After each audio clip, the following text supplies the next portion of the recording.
Welcome to another episode of The Brand Called You, a podcast and podcast show that brings you leadership lessons, knowledge, experience, and wisdom from hundreds of successful individuals from around the world. I am your host, Ashutosh Garg, and today I'm delighted and privileged to welcome a very senior professional, a former colleague from ITC, Mr. Giri Giridhar from India. Giri, welcome to the show. Thank you, Ashutosh. Thank you for having me. Thank you. Giri is the Executive Vice President and Chief Financial Officer of Indian Hotels Company Ltd, which all of you will probably identify more as Taj Hotels. Giri was earlier spent time with Diageo, Merck, Shoppers Stop, Aditya Birla Retail, ILNFS, and as I mentioned, ITC. And he was inducted into the CFO Hall of Fame. Giri, what an amazing journey you have had as a top professional. So let's start talking about your role as a CFO. When I started with ITC in 1979, the finance role was I was a chief accountant, was a financial controller. And over the years, it has evolved into a very strong and key role of the C-suite. I'd love to get your perspective about your journey and how has the CFO role evolved over the years? No, thank you, Ashutosh, for your kind introduction. As I always say, I work for Diageo, so they say keep walking. And very pathetic in that sense, completely my career. And hopefully personal progress as well. Yep. Also personal. No, I think I will only talk about my own experience as CFO. And your ITC gave a fantastic grounding as a controller and really set a very strong foundation, because I think the path of the CFO really begins with extremely strong foundations. And I think ITC gave me that. And then I remember my first CFO stint, I was a little lucky. In ILFS, I was an investment banker. The 8 years of being pretty much a company man in terms of ITC, ILFS actually made me suddenly top down because I was talking to CFOs and CEOs. And that gave me a very top-down perspective. An operating controller, accountant, finance professional in ITC became somebody who was talking to CEOs and CFOs in terms of what people should be doing about their own companies. Amazing. And it was very humbling, actually, and very challenging also, because these were the pre-internet days. If you had to meet the L&T CFO or any of those other CEOs, Murugappa Group or something, you had to know your stuff, actually. So I think... and therefore, I really think that the investment banking stint gave me the strategic mindset. I think that's something that has stayed with me. And I believe that's very important as the CFO role kind of has evolved, actually. I was lucky to get the strategic mindset very early on life. Because, otherwise as CFOs, normally you don't get to talk so much, at least those days, in company strategies and divestments and acquisitions and all that were far lesser, actually. In fact, when I was in Shoppers Stop, I think the journey was a short stint, but quite a meaningful stint, actually. I joined after some private equity guys had come in. And some of the business performance metrics that had been outlined prior to the private equity induction were not panning out, actually. And since I joined after the investors had come in, I suddenly found myself to be the person that the investors most trusted. And I had the role not only in terms of helping shape business performance management, but also became the spokesperson for the company, which means that, to be able to articulate a story, to be able to look at investor concerns, go back to the company and say, okay, these are things that we need to do, I think was something which was quite interesting, quite amazing, to be honest. And to some extent, it was a little ahead of time in terms of the classical CFO path. But to a great extent, my experience there is what is true today as well, actually. Okay. Because I think as a spokesperson, as a person who talks the story, as a person who understands what needs to be done, I think that's been very good, actually. And I think that's number two is that Diageo kind of changed me a lot. In fact, a lot of my personal and professional outlook in life and the way I think and live has all been shaped by Diageo. Because it was truly international, actually. Correct. And I think truly international, and I suddenly found myself regional finance director for most parts of Asia. Very expat team, actually. Multicultural teams, actually. So what it does is that you don't have a reference point in terms of your reference points in India are gone in that sense. Correct. And then you suddenly find that people think differently.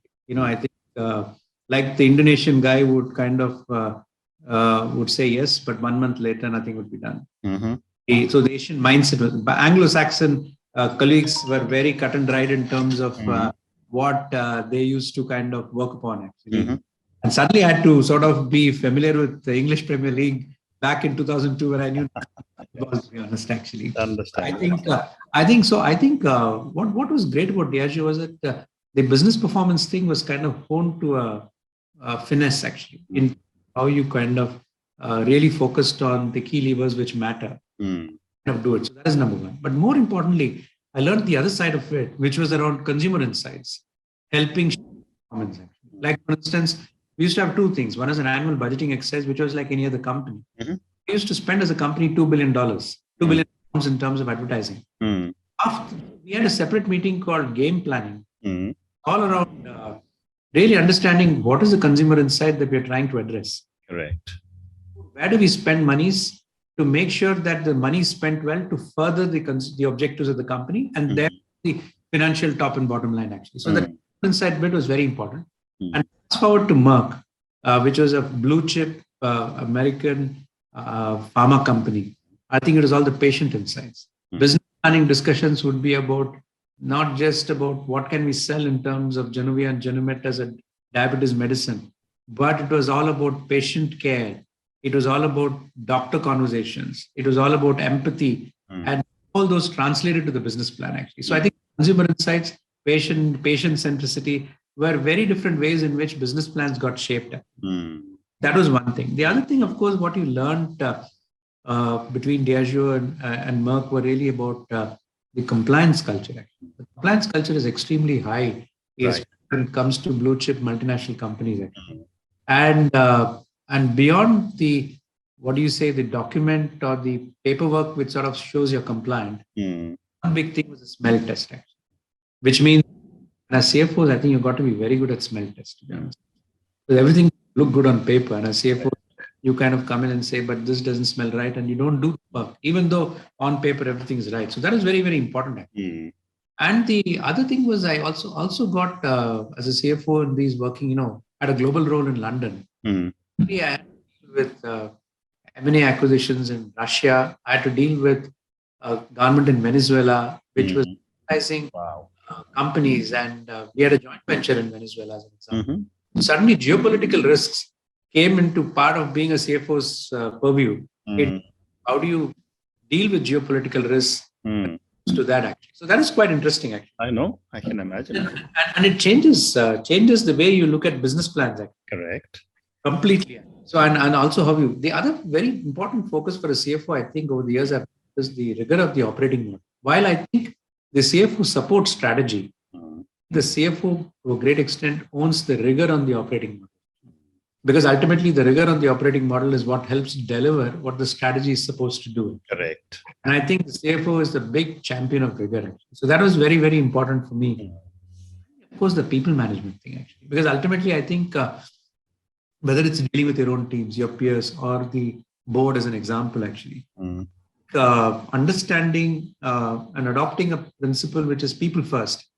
People first, I think became hallmarks actually. And I do think that CFOs can't ignore that. I don't think CFOs can be controllers in terms of saying black and white. Sometimes things are not black and white. Things are in the gray. Correct. Therefore, the choices you make are defined by the gray rather than by the black and white actually. Even if you think as a black and white as a CFO, the choices may be gray actually. I think those were some of the important ones. And I think now what I see is that the whole regulatory landscape, if you're a listed company, for instance, the investor mindset, the stock market, and the bad press that you can get at the drop of a hat. I think managing all of that and running a business, I think those are some of the skill sets which I think have been very important to me in my own journey as a CFO.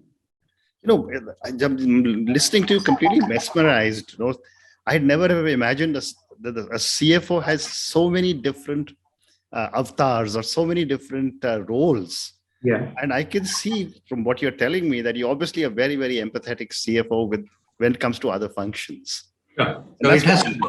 You have to be actually, because I think the thing about empathy, I think it's interesting. One of the things I learned about the CEO CFO relationship is that it's pretty much like a husband and wife.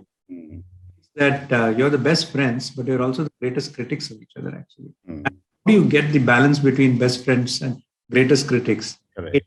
Of driving it, I think, is really the art of it, actually. Mm. Science also, I suppose. And what you just commented about a CEO, CFO being husband, wife, that was good. My next question, and I'm glad you have said that, because over the years, I have noticed an increasing dependence of CEOs on CFOs. Yeah. Why do you think this is happening? It's not just bottom line driven. Yeah. No, it's not just bottom line driven. My own sense, I think, as a function, first as a function and then as a person. Some of it is function dependent, some of it is really person dependent. I think from a functional perspective, I think the CFO is probably the CFO function, the finance function has a complete overview of the whole organization, like never before, especially when you look at what levers of business are, and I think operating model, as I said. For so next to the CEO, I would say that the CFO has that full picture. And hence, I think it's very, really important that the two people collaborate. And then how the collaboration extends really depends on the individual.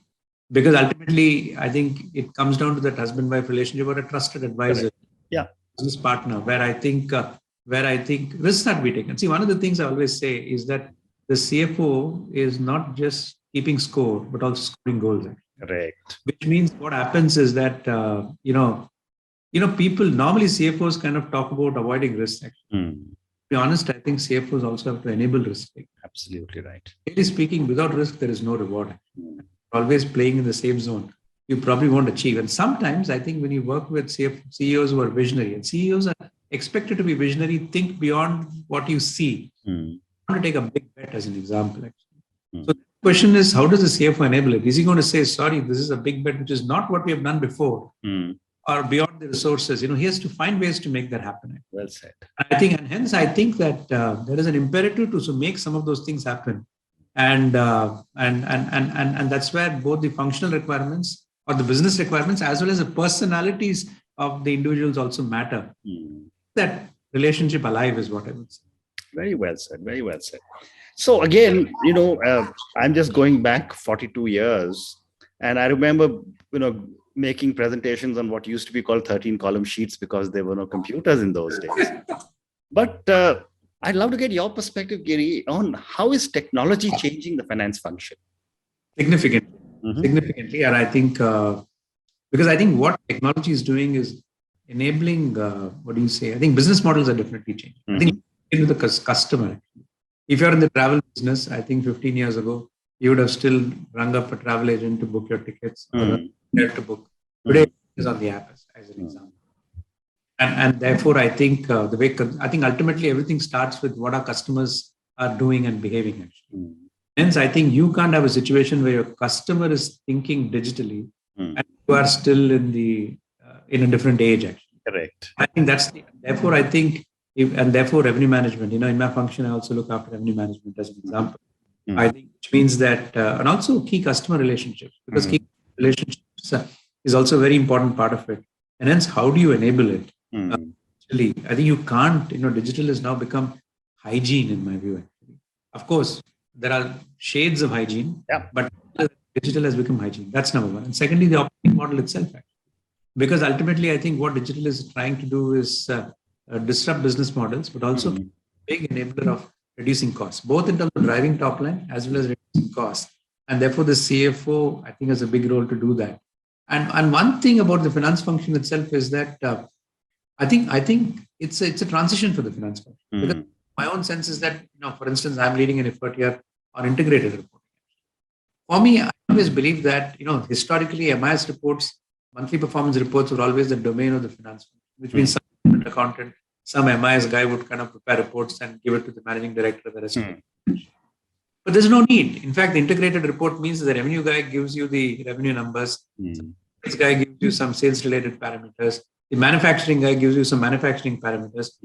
A few other things. But ultimately, it's an integrated report which kind of brings together the best and brings together different drivers. Correct. And therefore, the composition of the MIS teams, you don't need chartered accountants and MBS necessarily. In fact, I encourage, the non-business folks also to work in finance. Because ultimately they bring in a perspective which I don't think the finance folks themselves can bring in, to be honest. Actually. Hence, I think the whole technology has been a game changer in the way organizations and finance functions will evolve. And monies are being spent. The other thing, of course, is lots of monies are being spent. I think one of the things is that sometimes people wonder, am I late to the party in terms of digitalization? I think there's no such thing as being late, because what happens with finance, any technology related initiatives, things are only getting better actually. So being late to the party means you can actually learn from the others actually. Correct. And significant investments are involved. So I think in many ways, I think the finance function has a key role as an enabler of tech, as opposed to just watching by the sideline. Very interesting. The next question, you Giri, is that you sit on several boards, and the number of companies you must have in Indian hotels, because each hotel must be a different company. One of the other things that the board always looks up to the CFO is governance, is ensuring compliance.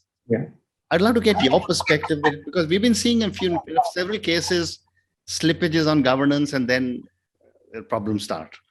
And yet your group is, the bluest of the blue chips, if I can use that term. So from your place at the apex, what is your perspective on governance? So governance, I think, as you rightly said, the Tata Group is excellent, because I think it goes beyond the tick box in terms of governance. It lives, it's really living the governance thing actually. It comes from the group leadership with trust, as we call it actually. And when you say leadership with trust, I think there are very few things you can do where you're neither a leader or you don't have trust actually. So I think hence you go above and beyond in terms of these things. So that's number one. So I think the way at least I look at boards is that I think many times most board members, for instance, people in terms of guidance actually. And I think the Tata Group has been good in terms of putting people on the board, especially independent ones, who bring in a wealth of experience actually from different backgrounds. Our board, for instance, Nasir Munji is the chairman of audit committee, Hema, the HR director of Infosys, as the HR director, Anchor, and so you have people with multiple backgrounds.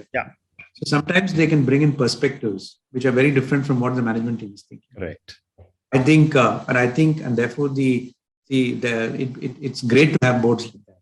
And similarly, where I sit on different company boards, I think we also have to demonstrate similar kind of, ethos actually. And CFO expectation from the board from CFOs is really going up. Speaking, I think it's not about quarterly adoption of accounts where you kind of look at the accounts and say, okay, Giri, it's okay, and I sign it off, and you do a presentation on numbers. Not at all, actually. Ultimately, I think the discussion evolves in terms of strategy, in terms of what businesses are doing, in terms of risk management, in terms of the new initiatives that we need to be taking, in terms of balance sheets, in terms of ethics, beyond this compliance, ethics actually. Correct. So I think the CFO has to be there to sort of communicate with the board on all these things actually. And the board is there to guide actually. Correct. And I think it's that way. It's a very, very relationship which works together is what I would say. Very interesting.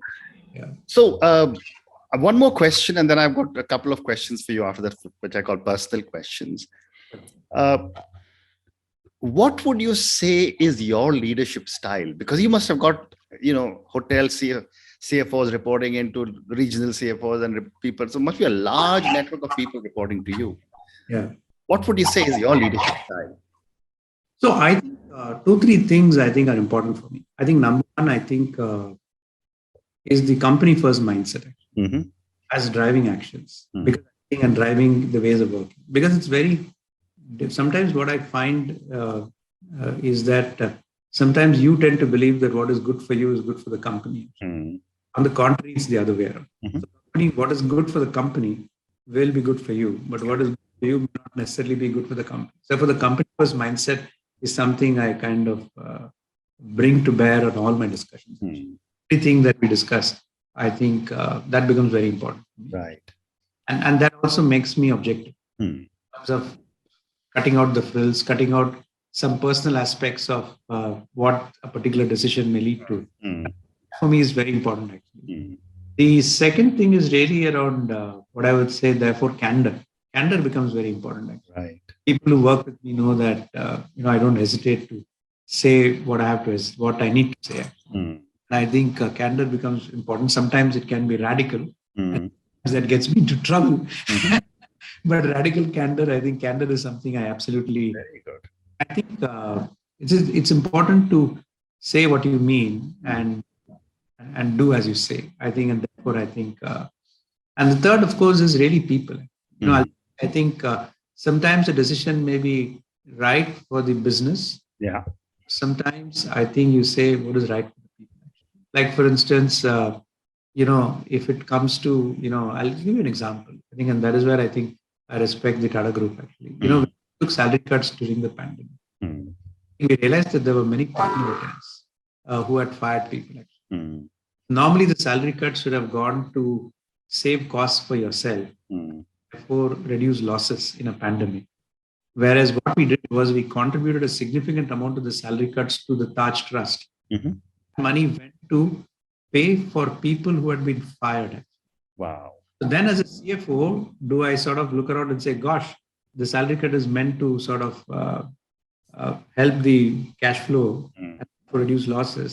Mm. Or do I say what, that some casual worker, some worker in my partner company has been fired? Mm. Can I at least give him 50,000 rupees?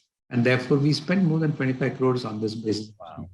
So that I think the people first sometimes can overshadow everything. Actually, Well said. Well said. I think those 2-3 things I would No, say. this is fantastic. So, time for two more questions. Yeah. Uh, you know, in a successful career, in a life well lived, what would you say are three key milestones or pivot points? Yeah, I mean, I think first of all, success is not a destination. It's a journey. I think that is very important Absolutely. Mm. because the moment you think of it as a destination, I think you tend to behave differently. Mm. I think, and the moment it becomes a journey, you're always learning and always evolving. Mm. Is number one.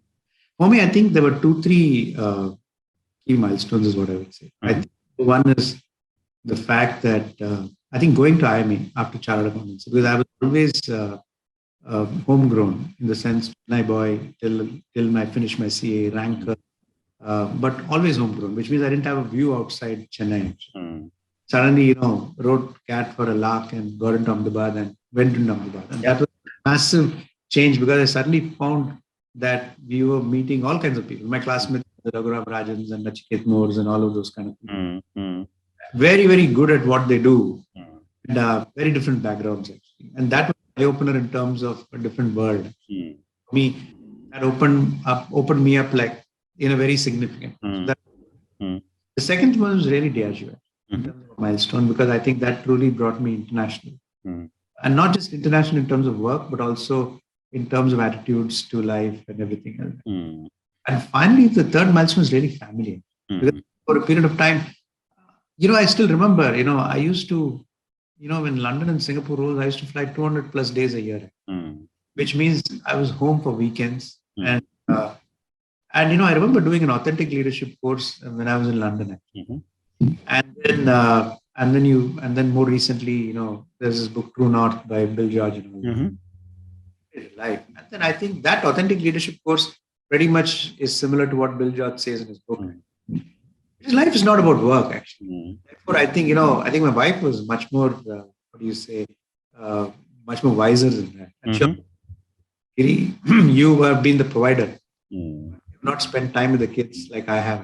Mm. I think of late in the last 5-6 years, I've spent much more time with the kids. Mm. And it's been such a pleasure because I think that you kind of realize, and my two children, my daughter is the elder one. I think she did a master's from London School of Economics. She's a banker, in Europe and Mm. doing well. And, next year she'll probably get married. And Mm. Mm. my son also did his master's in economics, but he's a musician. Okay. So from London School of Economics, and yet a musician. So Mm. I think enabling. See, I think enabling what they want to do. I think what we can teach the kids are values, but beyond it, to give them the freedom to fly, I think is. So I think really getting involved in the family Mm. in the third milestone. And today, I think those are the 2-3 things I would say. Fantastic. And Giri, my last question to you, and this is for the many people who listen to our conversation. Coming from the top of, where you sit today, what would your advice be to a young manager starting off on her or his corporate journey? Yeah, no, I think not just corporate journey, actually. I just spoke about my son. Mm. The point is that I think the choices available today are now, if you ask me, were the same choices available to us when we were kind of graduating? I would say yes, but I think the circumstances were different. I don't think our parents, at least I can speak for myself as a government servant, and therefore of kind of pursuing a music career was something would never have been possible. We were all expected to take jobs and all of that. To that extent, our generation is blessed that we have adequate resources to be able to foster the freedoms. And therefore, I think the youngsters, I would say, is that I think do what you think, what your parents or everybody else may say is risky, do it now. Because I think, and ultimately, I think the startup, I've been fascinated with startups. I'm an angel investor. I think what I've learned about startups, and I think it doesn't have to be an organized job. It can be a music career. It can be startups. Absolutely. And I think one of the things that is very important in life is what I call as, and that's also true of my own career. Different jobs means that you, I think, are open to what I call as tolerance for ambiguity. It means every new job you take or every new thing you take, you don't have all the answers. You dive into a job or you dive into something which you don't have all the answers to. That is very critical, I feel, in today's time. I think that's number one. Number two, I think I would say is resilience. As things, I think it also helps build resilience. And the third thing I would say is that in today's world, in earlier days, people would say you're a failure if you something. But today, nobody cares. You failed, and there is merit in learning from the failures, and then kind of building a life. I think that's the third one I will say. So I think the world is wide open, and I think one of the things I do recommend, a book to read is, I would say, Range by Epstein. I mean, that's a book I would really recommend. Epstein says is that today the world is one of the generalists, not the world for the specialists. And I think we have all been specialists. To some extent, I've been a generalist because I've done different roles, actually within the realm of finance, actually. But I think today, the world needs more generalists. Correct. Needs more art, more than science. I think be a generalist is what I would say. Very well said. I think those are the few things. And of course, find time to enjoy. We were all too focused. No, I think find time to enjoy. I think those were things. Well said. Giri, on that note of say what you mean, do what you say, I think this has been such an amazing conversation. First, of course, because of the incredible knowledge and the incredible experience you have. Thank you for talking to me about your journey, about your learnings, about the values that you have imbibed from the different organizations. I also was amazed to see the amount of gratitude that comes out for each one of the organizations that you have worked with, because it looks like you have learned and taken away something incredibly positive from every employer that you have worked with, And I think that I have not seen that in too many people. But thank you for an amazing conversation. And of course, telling me about the roles of the CFO. And I think, everything that you defined, including the smell test, I've been, suddenly it brought back little thoughts of what the CFO is probably doing in so many different organizations. Thank you for speaking to me and good luck. Thank you so much, Ashutosh. Thank you for having me.